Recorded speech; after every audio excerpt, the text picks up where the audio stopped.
What if fame, fortune, and endless adoration couldn't protect you from fate's cruelest twists? They're here.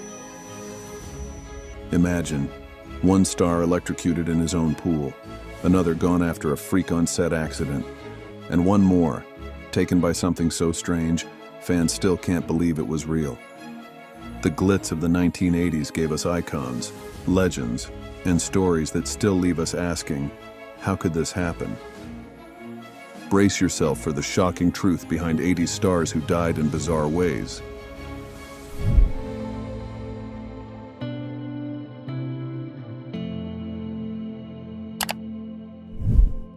Joan Rivers built her empire on wit so sharp it could draw blood, and she never apologized for it. Breaking through the boys' club of 1960s stand-up, she became a fixture on The Tonight Show, and later, Johnny Carson's chosen guest host.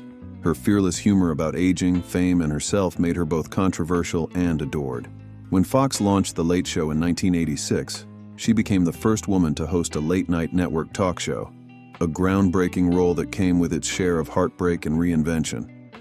She bounced back with The Joan Rivers Show and decades of stand-up, red carpet commentary, and relentless energy. But in September 2014, while undergoing what was meant to be a routine procedure for acid reflux and voice issues, that unstoppable force was suddenly stilled. At Yorkville Endoscopy in New York, the sedative propofol, the same drug linked to Michael Jackson's death, slowed her heart until it stopped. The lack of oxygen caused irreversible brain damage, and Joan Rivers never woke up. She was 81. For a woman who spent her life demanding to be heard, her silence that day felt deafening.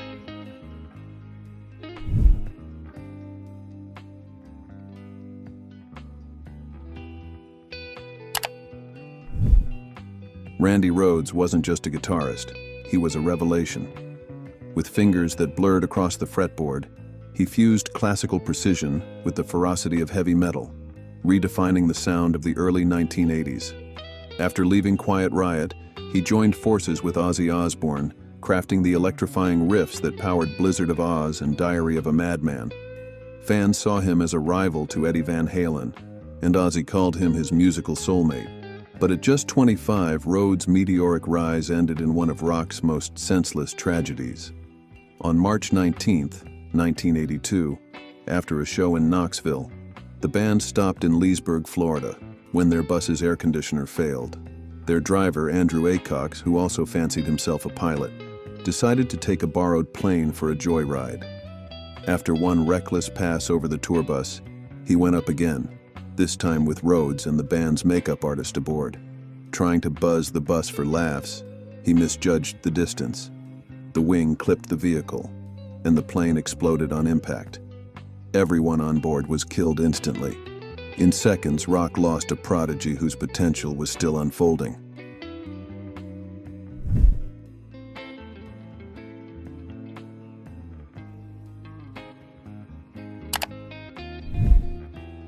Kirsty MacColl had a voice that could move between irony and heartbreak in a single line, sharp, tender, unmistakably real. After her punk beginnings with drug addicts, she carved her own place in British pop, blending humor and vulnerability in songs like "There's a Guy Works Down the Chip Shop Swears, He's Elvis in a New England." But it was her haunting duet with the Pogues on Fairy Tale of New York that immortalized her, returning to airwaves every December like a bittersweet memory. In December 2000, MacColl was on holiday in Cozumel, Mexico, with her teenage sons, a brief escape from the spotlight. While swimming in a protected reef zone, she noticed a speedboat racing toward them. In a split second, she pushed her boys out of harm's way, saving their lives. The boat struck her instead. The impact was catastrophic. She was killed instantly. She was just 41. Her death sparked outrage and a long campaign for justice, but her final act, a mother's instinctive sacrifice, said everything about who she was. Even in her last moment, Kirsty MacColl's courage outshone tragedy.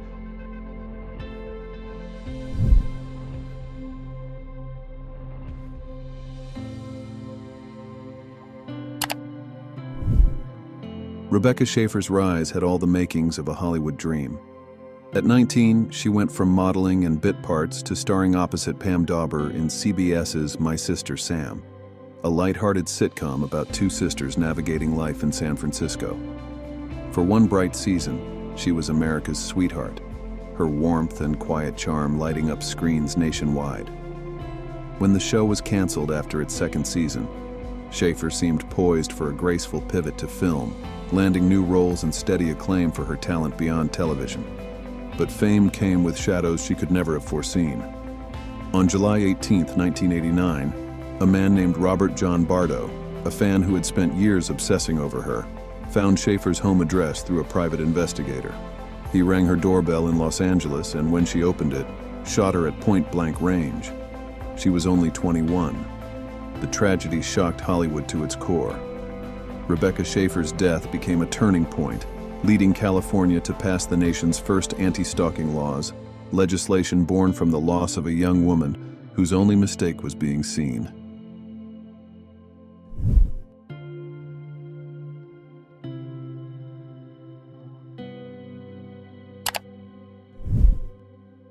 Heather O'Rourke's face was one of innocence, wide eyes, blonde hair, and a voice that could chill audiences with three unforgettable words. They're here. They're here. Discovered by Steven Spielberg at just 5 years old, she was cast as Carol Ann Freeling in Poltergeist, 1982, a role that would etch her into horror history. The film's success made her a phenomenon, and she reprised the role in 2 sequels, growing up on screen as the story's eerie heart. But behind the scenes, her real life took a tragic turn that no one could have scripted. In early February 1988, Heather complained of severe stomach pain and vomiting, symptoms doctors initially mistook for the flu. Within hours, her condition worsened. Rushed to Children's Hospital of San Diego, she underwent emergency surgery, where surgeons discovered a congenital intestinal blockage that had gone undetected for years. Infection had already set in, spreading to her bloodstream and shutting down her heart. She was just 12 years old. The loss stunned Hollywood and cemented the Poltergeist curse in pop culture lore. But Heather O'Rourke's true legacy isn't superstition. It's the haunting innocence she left behind.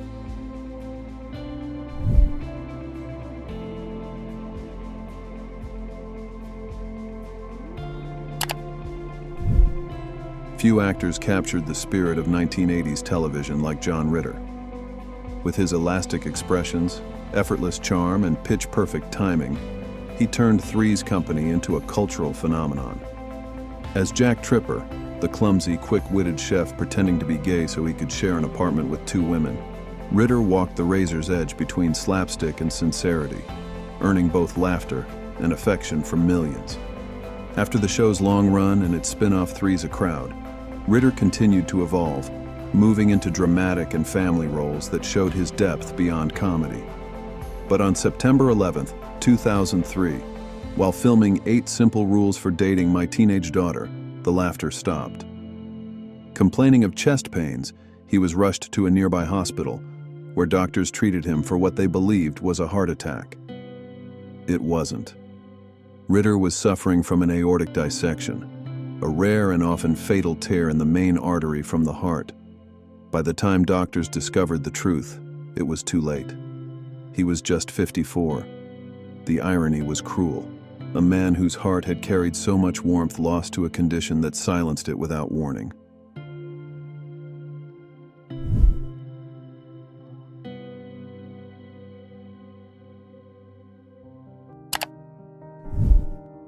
Bob Saget was the rare comedian who lived in 2 worlds at once, the wholesome TV dad America adored, and the sharp, irreverent stand-up who made his peers howl.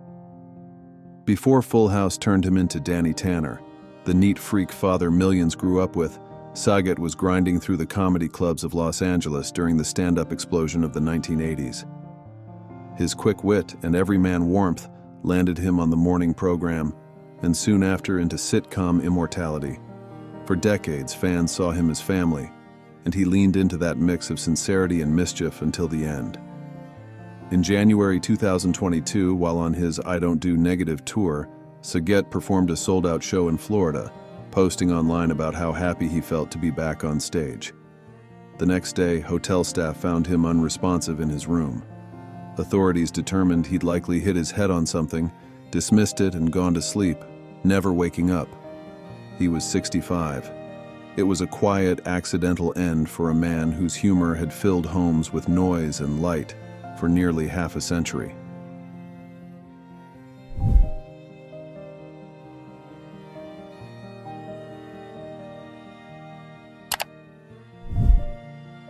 For millions, the steady pulse behind Africa and Rosanna was Jeff Porcaro, the heartbeat of Toto and one of the most gifted drummers of his generation.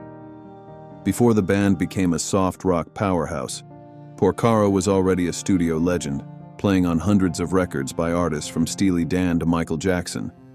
His subtle groove and precision made him the unshakable foundation of Thriller and countless other hits. But on August 5, 1992, that rhythm stopped in the most unexpected way. At home in California's San Fernando Valley, Porcaro spent the afternoon doing yard work, spraying insecticide before collapsing suddenly. Paramedics rushed him to the hospital, but his heart had already stopped. Initial reports blamed an allergic reaction to pesticides, a freak accident that shocked fans worldwide. Yet weeks later, the coroner's report told a different story. Porcaro's arteries had hardened from years of heavy cocaine use, triggering the fatal heart attack. He was just 38. The man who gave the world one of music's most uplifting beats had fallen to a silent and tragic contradiction. His body couldn't keep up with his talent.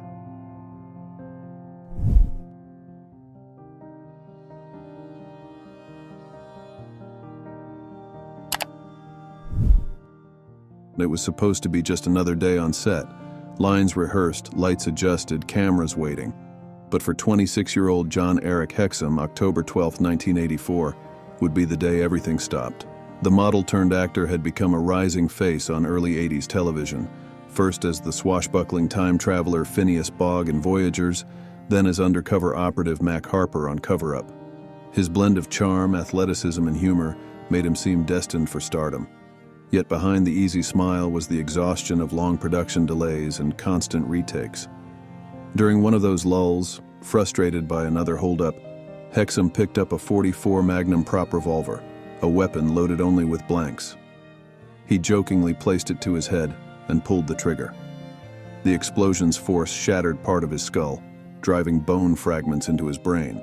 6 days later, after slipping into a coma, Jon-Erik Hexum was pronounced dead. His organs were donated, saving 5 lives, a haunting final act of generosity from a man whose future had seemed limitless. His death forever changed Hollywood's approach to on-set firearm safety.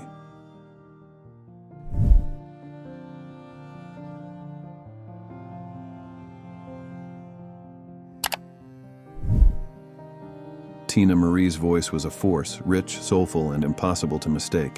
Discovered by Rick James after a Motown audition in the late 70s, she was a rare artist who could blur genre lines with ease. Under his mentorship, she broke through with I'm a Sucker for Your Love, then carved out her own identity as a singer, songwriter, and guitarist who could outfunk anyone in the room. Through the 80s, hits like I Need Your Lovin', Square Biz, It Must Be Magic, and Lovergirl made her a fixture on both R&B and pop charts. A white artist whose soul ran deep enough to earn her the nickname Lady T. But a strange accident changed everything. In 2004, while asleep in a hotel room, a heavy picture frame fell from the wall and struck her head, causing a concussion that led to recurring seizures. In late 2010, after a particularly violent episode left her with broken ribs, Teena stopped her medication due to side effects. Weeks later, on December 26th, she died in her sleep at just 54. No drugs, no clear cause, just a sudden silence from a woman whose music burned bright with life.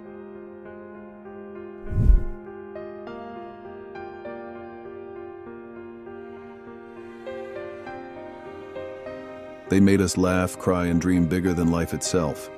But behind the neon lights and roaring crowds were moments no one could predict, moments that changed everything. Do you believe these strange deaths were pure coincidence, or something darker hiding behind the fame? Share your thoughts below, and if you love uncovering the bizarre and untold stories of Hollywood, hit that like button and subscribe for more deep dives into forgotten fame. Thank you for watching.